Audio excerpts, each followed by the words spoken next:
اگر آپ چاہتے ہیں نا کہ گھر سے فقر و فاقہ دور ہو جائے، بدحالی دور ہو جائے، قرضے اتر جائے اور خوشحالی آ جائے، رزق کی فراوانی پیدا ہو جائے، تو آپ سورت واقعہ کو پلے باندھ لیں، اپنے معمول میں شامل کر لیں۔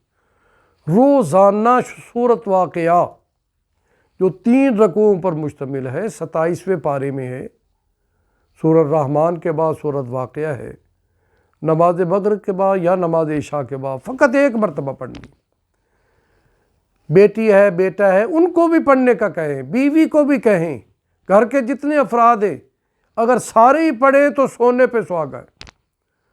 یہ وہ وظیفہ ہے جو رحمت للعالمین پاک پیارے پیغمبر صلی اللہ علیہ وسلم نے بتایا۔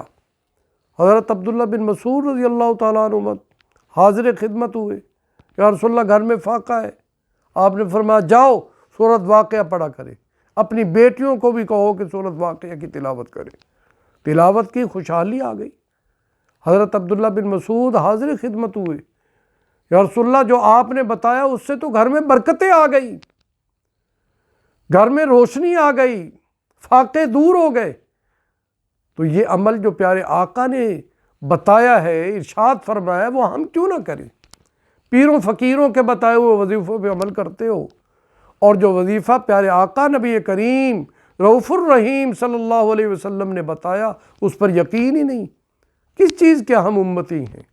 آپ کے غلام ہیں، آپ کی ہر بات حق پر مبنی ہے، سچی ہے، آپ سچوں میں سب سے بڑے سچے تھے، آپ کی زبان نبوت سے نکلی ہوئی بات بھی سچی ہے اور وہ اثر رکھتی ہے۔ تو آئے سورت واقعہ پڑھیں، روزانہ پڑھیں سورت واقعہ۔ دعا ہے اللہ تعالی ہمیں عمل کرنے کی توفیق عطا فرمائے۔